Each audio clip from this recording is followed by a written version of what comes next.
자, 그러면 우리가 이걸 보도록 합시다. 자, 자유낙하하는 운동. 그 중력가 속도가 9.8m/s 제곱씩 나오기 때문에 초당 이만큼씩 속도가 증가한다가 되고 있습니다. 그러면 위에서 떨어지는 쭉 떨어지는 물체와 같은 경우에는 결국은 이제 이 정도의 속도가 계속 조금씩 이렇게 증가되고 있기 때문에 등가속도 운동을 하고 있을 거다라고 볼 수가 있는 것들이지. 그래서 초가 지날 때마다 속도는 요만큼씩 계속 증가하고 있다라고 볼 수 있어요. 그래서 자유낙하하는 물체가 만약에 상공 몇 미터에서 떨어지고 있다. 그러면 얘네들이 지금 몇 초가 걸렸냐라고 하는 것을 알 수만 있다면 이 물체가 이동한 거리라든지 몇 미터에서 떨어졌는지 이런 것들을 계산할 수가 있다. 이 얘기죠. 자, 그리고 이렇게 보면 중력가 속도라고 하는 것이 아까 얘기했었던 지구에서 나타날 수 있는 중력가 속도가 요만큼이 되고 있는 것이고, 만약에 달에서 측정한다. 그럼 이거의 6분의 1 값으로 나타난다라고 보시면 돼요. 자, 그래서 요거는 됐고, 그 다음에 넘어가면, 요 놈을 좀 봐야 되는데, 그냥 떨어지는 자유낙하하는 물체가 아니라 내가 만약에 수평방향으로 뭘 던졌어요. 이렇게 던졌었을 때, 그때 얘가 어떻게 운동할 것인가를 본다 그러면, 여러분들은 요 그래프를 정말 잘 봐야 됩니다. 이 그래프가 문제로 정말 많이 나와요. 자, 우선 얘 같은 경우만 따져본다 그러면 여기서 내가 이쪽 방향으로 물질을 던졌습니다. 그러면 여기서 처음 딱 던졌었을 때 그때 알짜 힘이 한 번만 작용해서 얘가 V0라는 속력으로 쭉 날아가고 있다라고 볼 수가 있기 때문에 여기서 이쪽 수평 방향 가는 동안에는 알짜 힘이 던질 때만 작용을 했지 가는 동안은 작용하지 않는 것들이지. 그래서 여기서는 알짜 힘이 0이기 때문에 가속도가 나오질 않아요. 여기서. 그러면 가속도가 없기 때문에 결과적으로는 등속 운동을 할 수밖에 없다가 되는 것이죠. 그래서 공기 저항이나 이런 것들을 다 고려하지 않는다 친다고 그러면 결국 여기에서 초당 요만큼씩 가는 것은 다 똑같더라가 되는 겁니다. 여기가. 자, 근데 문제는 얘가 일로 던져졌을 때 지구가 계속 잡아당길 겁니다. 계속 이렇게. 그러면 잡아당길 때마다 우리가 초당 9.8m/s라고 하는 그 중력가속도가 작용한다 친다고 그러면 밑으로 떨어지는 요 크기는 점점점 얘가 여기 나와 있네. 요 크기가 점점점 이렇게 커질 수밖에 없다가 됩니다. 이게 점점 더 커질 수밖에 없다라는 거. 그래서 1초당 9.8m라는 속도만큼씩 증가해가지고 얘가 밑으로 떨어지기 때문에 여기서는 등가속 운동을 하고 있다가 되는 것이죠. 수평으로는 등속인데 이쪽으로는 등가속 운동을 한다. 이렇게 이해하시면 돼요. 자, 그래서 어느 높은 데서 내가 수평으로 물체를 던진다? 그러면 두 힘의 합력 크기 방향대가 떨어지는데, 그러면 여기서 받았었을 때 요게 지금 처음에 날아간 방향이다라고 쳐봐요. 그러면 얘가 날아간 동안에 그만큼 잡아당겼기 때문에 얘는 여기로 떨어지는 겁니다. 그 다음에 마찬가지로 여기서도 이쪽으로 가는 힘과 그 다음에 여기서 이만큼 잡아당긴 힘에 의해서 이쪽 방향으로 얘가 떨어지는 것이고, 마찬가지로 여기서도 요만큼 가는 힘과 그 다음에 여기 떨어지는 것만큼 해서 합력 크기만큼씩 이렇게 떨어지고 있다라고 볼 수가 있는 것들이지. 그러니까 수평 방향에서의 등속 운동과 그 다음에 연집 방향에서의 등가속 운동의 합력 크기 방향대로 얘가 계속 떨어진다라고 이해하시면 돼요. 자, 그러면 이런 식으로 만약에 떨어지는 물체의 운동에 대한 것이 이게 막 어려운 건 아니니까 이렇게 본다고 치면, 자, 여기서 이제 그 조건이 나오죠. 공기 저항이라는 것이 없다라는 가정하에 받았었을 때 이렇게 포물선계를 떨어지면서 이렇게 쭉 떨어지더라. 그래서 요 두 가지는 방금 얘기했던 거니까 그렇게 보시면 될 것 같고, 이것들을 이렇게 본다면 지금 왜 안 나와?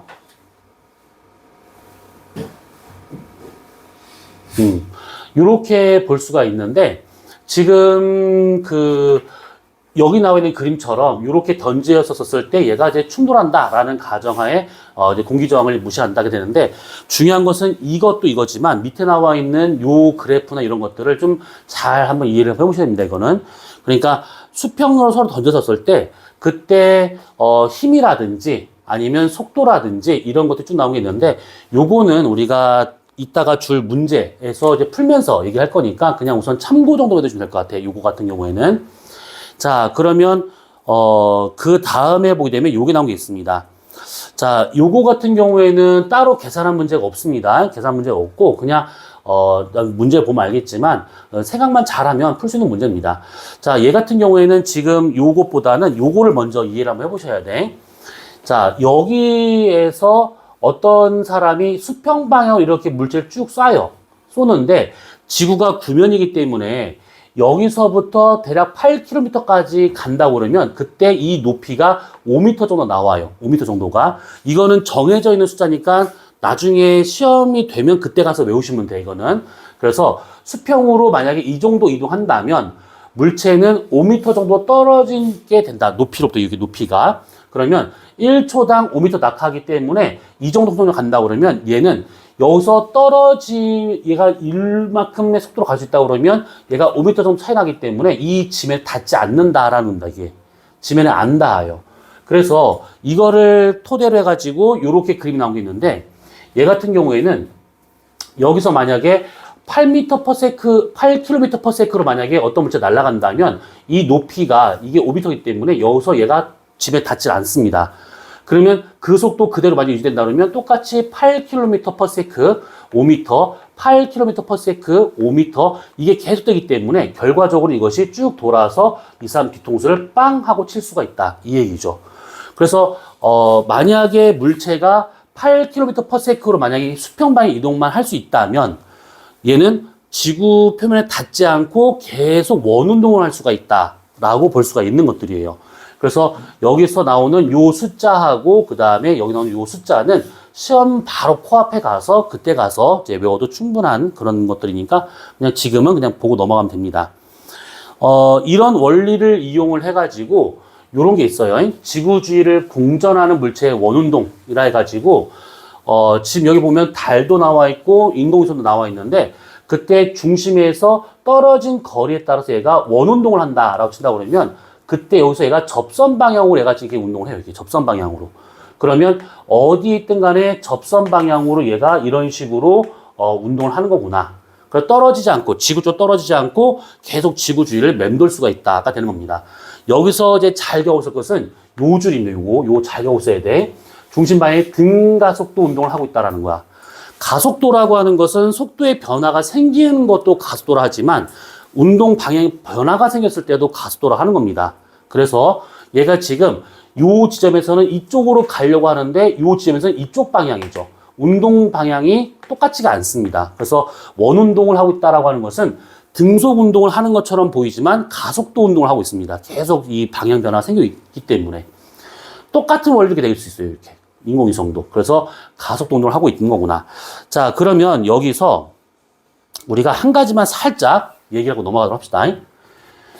자, 지금 하는 내용은 나중에 이거 계산하는 문제 했었을 때, 약간의 좀 이렇게 필요할 수 있기 때문에 잠깐 얘기를 한 겁니다. 이거는, 얘기는 하는데 우선은 너무 깊게 생각할 필요는 없어요. 자, 뭐냐면, 나중에 이 사람 이름을 겁나게 많이 들어볼 겁니다.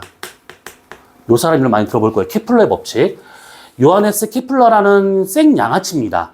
요 사람과 같은 경우에는 조금 좀 그런데 아무튼 이 사람이 내세운 법칙 3가지로 인해 가지고 그 다음에 뉴턴의 법칙이 더 발전이 된 것이고 그 다음 온 겁니다. 그래서 요게 어떤 고전 물리에서는 가장 기본적인 법칙이다라고 생각하면 돼요.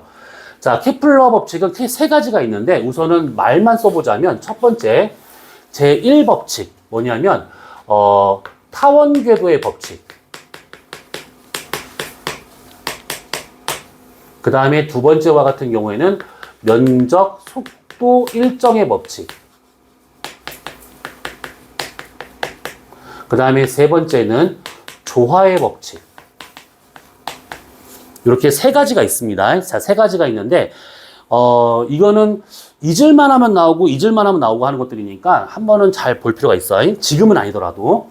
자, 먼저 타원궤도의 법칙이라는 것은 뭐냐면 모든 천체가 공전할 때는 여기 나와 있는 저 달도 마찬가지입니다. 지구도 마찬가지고 모든 천체는 100% 공전할 때 원궤도로 하지 않고 타원으로 돌고 있다는 뜻이에요. 타원. 그래서 요렇게 타원으로 돌고 있는 공전 궤도를 갖는다.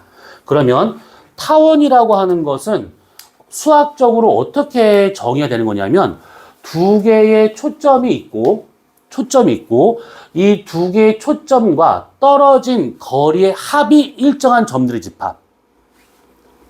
뭐 들었어? 방금 무슨 말인지? 지금 한 귀로 듣고 한 귀로 흘리면 안 돼. 만약에 예를 들어서 여기에 어떤 점이 있다 쳐봐. 그러면 여기 초점을 우리가 A, 여기 초점을 B라 친다고 그러면 요 지점에서는 A 거리, B 거리의 합. 요것이 어디에서 점을 찍든 요 두 개 거리 합과 같은 것이고 여기다 하더라도 요거와 요거의 거리 합이 같은 겁니다. 그래서 두 초점까지의 거리의 합이 일정한 점들의 집합을 타원이라 하게 돼요. 타원.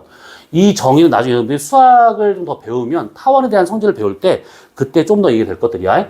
자, 그러면 만약에 이렇게 지구가 또는 뭐 달, 뭐 상관없습니다. 어떤 천체가 이게 운동한다 했었을 때 한 초점 위에 그 공전을 당하는 천체가 있어요. 그러니까 이게 태양, 그럼 이거 지구.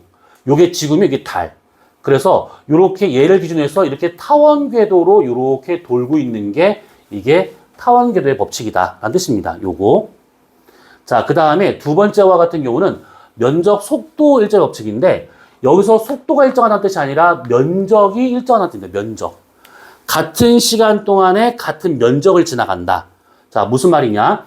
타원 궤도를 다시 한번 그려본다면 한 초점 위에 태양이 있고 만약 예를 들어서 지구가 태양 주위를 이렇게 지금 공전하고 있대요. 그러면 30일 동안 한 달 30일 동안 지구가 지나가는 면적, 지구가 쓸고 가는 면적 예를 들어서 요만큼의 면적이 나왔어. 이게 지금 30일 동안 간 면적이에요, 이것이. 그렇다면 이때 30일 동안 간 면적은 이거나 같은 거다. 요걸 우리가 S1이라 쳐보고 이것을 S2라고 쳐봐요. 이 면적을. 그리고 만약에 여기서 30일 동안 여기 어딘가를 지나갔대요. 그러면 이때 나오는 이 면적. 요거 S3이라 쳐봐, 이렇게.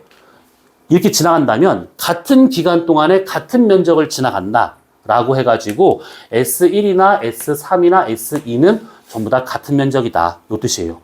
이 말을 바꿔서 생각하면 이렇게 될 수 있습니다. 얘랑 가까이 있는 지점을 통과할 때의 속도와 멀리 떨어졌을 때 지나가는 속도 중 얘가 더 빠르다가 되는 겁니다. 천체랑 가까이 지나갈 때가 더 빨리 도는 것이고 좀 멀리 떨어질 때가 천천히 공전한다가 되는 것이죠. 이게 아까 우리가 얘기했었던 만유인력과 그 다음에 원심력 그걸로도 구할 수가 있는데 우리가 지금 그걸 구할 때는 아니니까 그냥 그런가 보다 넘어가시면 돼요.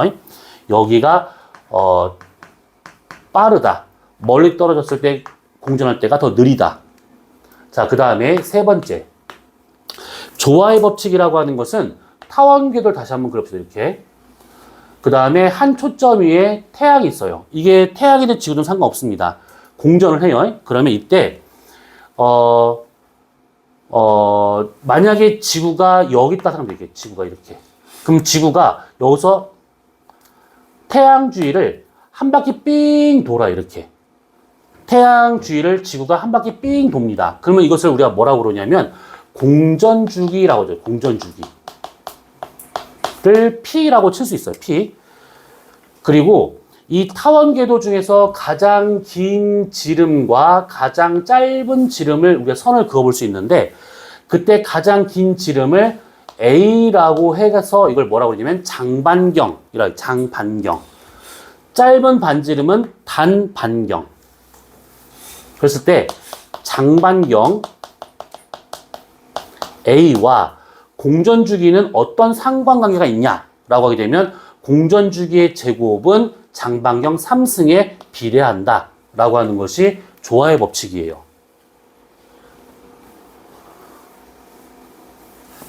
그래서 지금 이 세 가지 법칙을 잠깐 얘기를 했는데 여기서 첫 번째, 두 번째 법칙은 우선 그려이 넘어가요. 지금 이제 세 번째 법칙을 얘기하려고 여기까지 온 건데 조화의 법칙을 잘 따져보게 되면 주기가 일정하다는 것은 결국 요 거리가 일정하다라는 뜻이에요. 이것이.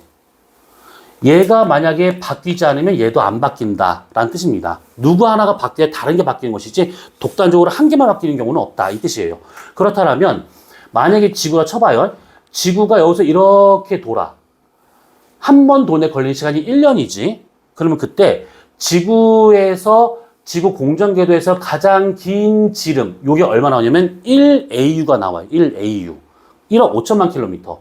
여기서 여기까지가 3억 킬로미터. 이렇게. 그래서 만약에 지구의 공전 주기가 1년인데 1년이 바뀌지 않는 이상은 요 거리가 안 바뀐다라는 뜻이에요. 반대로 요 거리가 안 바뀌면 지구의 공전 주기도 안 바뀐다. 요겁니다.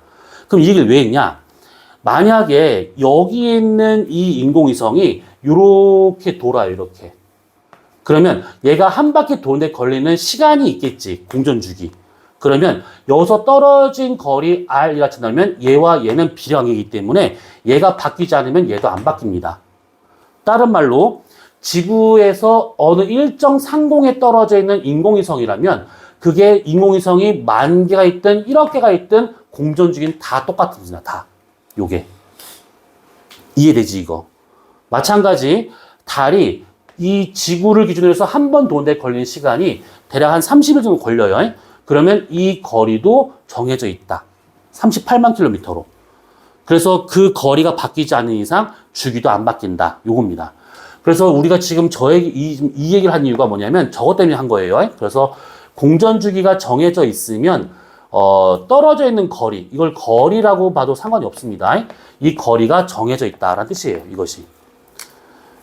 그럼 인공위성 중에서 만약에 주기가 1년 이상이 넘어갔다. 1년 이상 넘어갔다. 그러면 거리가 상당히 멀겠구나. 만약에 인공위성의 공전 주기가 지구를 한 번 돈에 걸리는 주기가 만약에 30일이다. 그러면 이 높이 떠 있는 이 높이가 지구에 떨어진 이 높이가 정해져 있는 거구나. 더 가깝구나. 이렇게 볼 수 있다는 얘기지. 근데 사실 인공위성이 지구 주위를 한 번 도는데 걸리는 시간은 정말 짧으면 1시간 정도 걸리고 길어야 4시간밖에 안 걸립니다. 그러니까 되게 짧게 좀 돌고 있는 상황이기 때문에 아무튼 뭐 그런 것이 있다. 그래서 주기가 정해져 있는 위성이라고 그러면 지구에서 떨어진 거리가 정해져 있는 거다. 이렇게 이해하시면 돼요. 자, 그래서 우리가 2번에 나와 있는 공전한 물체의 원운동에 대한 얘기는 우선은 이런 것도 있지만 조금 더 들어가서 케플러 법칙에서 제3법칙, 조화의 법칙을 통해서 별의 걸 다 구할 수 있다라고 하는 것도 있어요. 나중에 여러분들이 물리를 어디까지 배울지 모르겠지만 이걸 통해 가지고 어디까지 구하냐면 저기 멀리 떨어져 있는 막 한 10억 광년 떨어져 있는 별의 질량을 구한다거나 뭐 별짓 다 합니다, 그냥. 아주 머리 터져요, 진짜. 그래서 나중에 여러분들 물리를 선택해서 만약에 간다. 나중에 전공을. 그러면 재미있는 일이 많이 벌어질 거예요. 뒤에 뭐 기타 등등 여러 가지 문제 쭉 나온 게 있습니다. 그래서 이 문제들은 한번 쭉 보면 될 것 같아요. 자, 그러면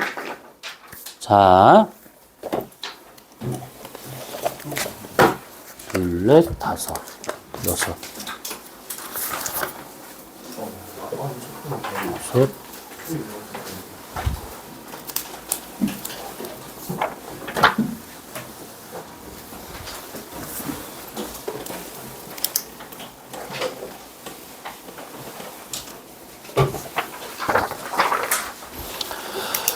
자, 그러면 지금 제목을 보면 알겠지만 중력과 역학적 시스템이라고 하는 겁니다. 그래서 지금 아까 했었던 중력부터 해가지고 여기까지 있던 역학적 시스템에 대한 얘기를 쭉 했었어요. 그래서 관련된 문제가 좀 있을 겁니다. 자, 그러면 한번 쭉 풀어봐야 되는 거니까 거기 몇 페이지까지 풀어볼까? 한 16번까지만 풀어보세요. 16번까지만. 계산 문제가 그렇게 많지 않기 때문에 괜찮을 겁니다.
자, 그러면 같이 보고 마무리 짓도록 합시다.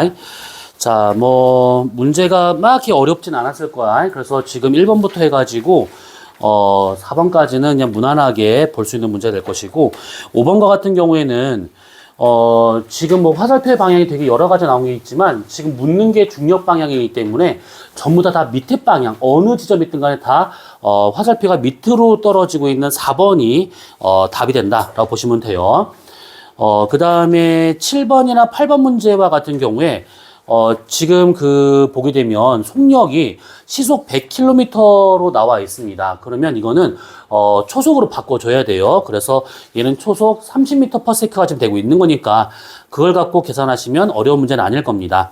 그 다음에 9번째 문제와 같은 경우에는, 이제 구간 속력이라든지 가속도라든지 이런 것들을 좀 묻는 것인데, 구간 속력과 같은 경우에는 지금 위치가 이만큼 변화됐고, 이만큼 됐으니까, 걸린 시간분의 위치로 해가지고, 속력을 구하게 된다고 그러면, 147cm/s가 나오게 될 겁니다. 147. 그래서 기억은 틀린 게 될 것이고, 그 다음에, 지금 가속도와 같은 경우에는 어차피 똑같이, 중력 가속도가 지금 이만큼이다 되어 있기 때문에 980cm/s 제곱이 될 겁니다. 그래서 그거를 갖고 질량이 지금 공의 질량이 5kg이라고 되어 있으니까 그걸 곱하면 되는 겁니다.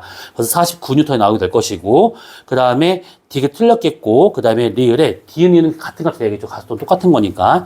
그 다음에 일정하게 속도가 증가하는 등가속도 운동하고 있으니까 리을 맞겠죠. 답은 3번이 돼요.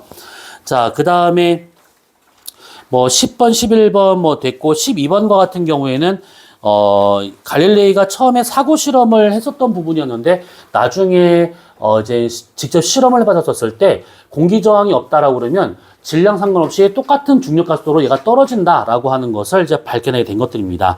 그래서 요거는 우선 그다 치고, 14번 넘어죠. 14번.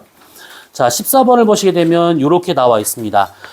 같은 높이에서 수평을 던진 물체 A, B가 여기 P라고 하는 요 면을 지나갈 때를 지금 표현하고 있대요. 그 다음에 A, B 수평을 던진 속력과 그 다음에 수평 도달 때가 걸린 시간을 말하고 있는데, 걸린 시간을 먼저 따져본다고 그러면 A나 B나 상관없이 요 높이에서 여기까지는 중력 가속도가 A, B 둘 다 똑같이 작용하기 때문에 걸린 시간도 똑같아야 됩니다. 그래서 얘하고는 같은 값이 될 거다. 이렇게 볼 수가 있어요. 그래서 기억이 틀렸다가 되는 것이고, 자, 니은에 P를 지날 때 B의 수평방향의 속력은 A와 같을 것인가? 그렇지 않죠. 여기서 봤을 때 수평방향으로 처음에 받은 힘의 크기는 A가 여기서 이만큼 갖고 B는 여기서 이만큼 갖기 때문에 B가 수평방향으로 더 많은 힘을 받았다라고 볼 수가 있어요. 그래서 수평방향의 속력은 B가 더 큰 거다. 이렇게 돼야 되겠지. 자, 그 다음에 디귿. P를 지날 때 작용하는 중력의 크기는 A, B가 같습니다. 어차피 중력과도 같기 때문에. 그 답이 2번이 된다가 되는 것이죠. 이거랑 비슷한 문제로 16번 문제 나오고 있습니다. 자, 16번과 같은 경우에는 이렇게 됐을 때 건물의 서로 다른 층에서 질량 다른 물체 A, B를 각각 수평을 던졌더니 같은 지점에 떨어졌대요. 그러면 지금 여기서 여기까지나 여기서 여기까지나 지금 높이가 다르기 때문에 떨어지는 동안에 걸린 시간은 다를 겁니다. A가 더 길 거예요. 자, 기억. 연직 아래 방향의 속도 변화는 A와 B가 같을 것이라 했는데, 연직 아래 방향의 속도 변화를 따져본다. 그러면 A와 B가 같을 수가 없겠지. 걸린 시간이 다르기 때문에. 그래서 기억은 틀렸겠고, 던진 순간의 속력은 B가 더 클 것이다 했는데, B하고 A하고 비교했을 때 지금 B가 짧게 시간이 걸렸고 B가 오랜 시간이 걸렸는데 같은 수평 방향까지 얘가 가서 여기 떨어졌답니다. 그러면 B가 더 큰 힘을 받아서 더 멀리 가야 된다가 돼야겠죠. 그래서 순간 속력은 B가 더 커야 됩니다. 더 많은 힘을 받았기 때문에. 디귿에 A가 받는 힘의 크기, B가 받는 힘의 크기가 같을 것인가 되어 있는데, 얘가 지금 걸린 시간이 B가 더 짧고 A가 더 길기 때문에 같은 지점의 수평 방향까지 오려면 확실히 누가 더 힘을 많이 받아야 되느냐? 그러면 B가 더 많이 받아야 된다. A가 더 많이 받아야 된다가 되는 겁니다. 그래서 같을 수는 없다가 되는 겁니다. 자, 우선은 요거는 여기까지만 보도록 합시다. 이거 나머지 문제는 다음 주까지 이제 풀어오시면 돼요. 이거는. 자, 그러면 책상 위를 비워주시고, 자, 시험을 보도록 합시다.